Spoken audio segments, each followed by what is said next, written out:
The month of May highlights mental health awareness all over the world, and I certainly join the world to wish you the best of health in your life and in every area that you desire to be healthy.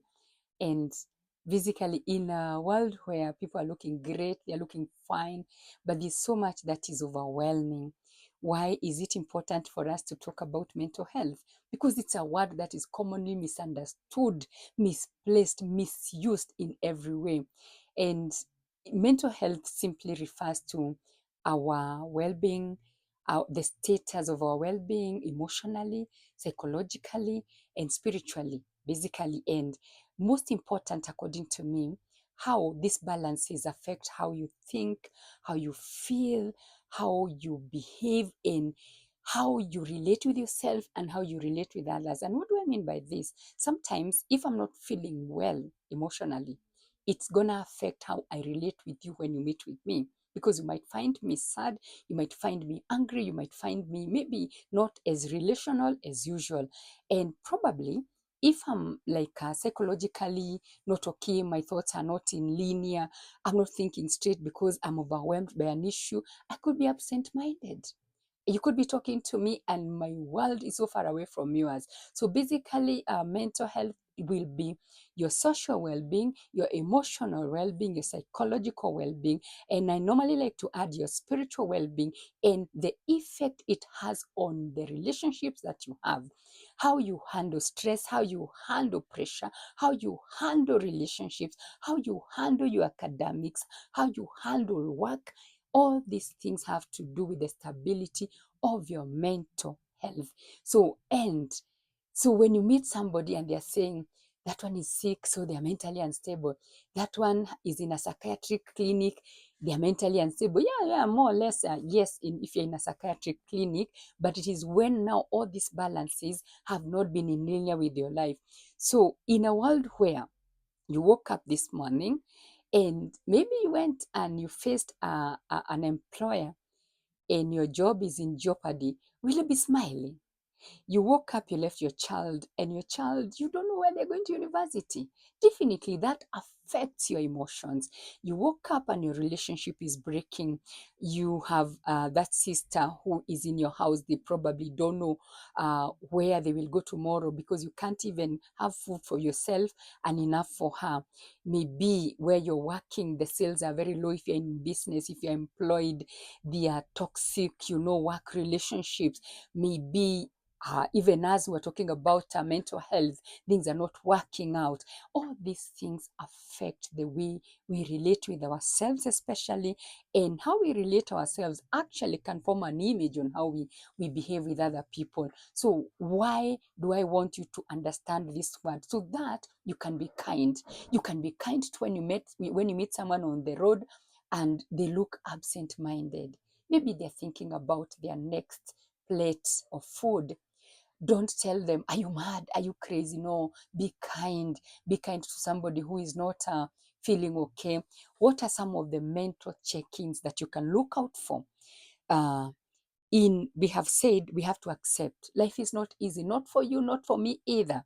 But you have to know, you have to check in some things in your life. Are you sleeping more than you sleep usually? It could be because you're overwhelmed. Are you sad generally throughout the day? Check that. That's a mental check-in thing. Are you maybe not eating? And you are not eating, not because you don't have something to eat, but your appetite has gone down. You don't have any interest. Are you oversleeping again? Or if you're not eating, are you overfeeding? Are you alone? Are you just irritable? Are you just angry? Are you just quiet and you really do not know who can unstuck you and who can unblock you, who can talk to you out of that sadness into a place of safety? Are you battling suicidal thoughts? Are you every day thinking, what's there? What's good for me? Are you every day thinking there is no hope for tomorrow? Then in that area, we can say your mental health needs to be checked in. So what can you do, my friend? Because these things will not stop happening. If you're going through all those things that I've mentioned, first, I want you to know you're not out of this world. You're not abnormal. It is just that you're overwhelmed. What can you do? You talk to somebody. Talk to someone that you trust. Talk to somebody who can't judge you. Tell them what you're going through. Talk to a therapist. Go to offices of psychologists, counselors, psychiatrists. Tell them what you're feeling of late.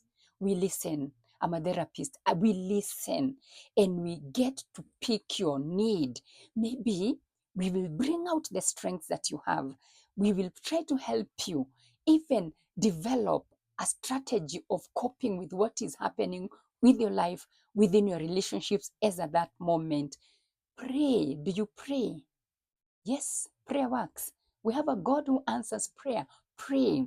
Meditate. Meditation means you're quiet, but you're not lonely. You're actually meditating over something, and in your case, something, one good thing out of the many bad things that are happening to you. You meditate over them a lot of times. Another practical tool that you can use, try breathing in and out. Yes, when you're breathing in, out, pole pole, slowly, slowly, you allow your diaphragm to actually go in and out. You're able to actually feel your breath. You're able to feel your muscles. Sometimes our stress is on our shoulders, it is on our neck, it is on our back. And I'm sure you know people who, when they go to see a doctor, and the doctor is taking time with them. They went with a headache, but it turns out it's not a headache, it's a neck ache, it's a backache, it's a leg ache. That sickness of everywhere except specific illness. Talk to a doctor, talk to a guardian, talk to a parent, talk to a friend. That is what mental health resilience is all about. I am a mental health advocate. I speak out and I speak for it. And the other thing that you can do, be kind, be kind, be kind, be kind. Be kind to somebody who you find on the road and they don't look like they're aware. Don't ask them umechizi. Don't ask them such things. Be nice. They could be battling with a mental health issue that you only can help them with. A smile will cost you nothing. So for now, let's enjoy health. Let's enjoy mental health, and let's continue to talk about it. Thank you very much. And whenever I get an opportunity, I'll still talk about mental health with you in this month of mental health awareness. Thank you. Bye bye.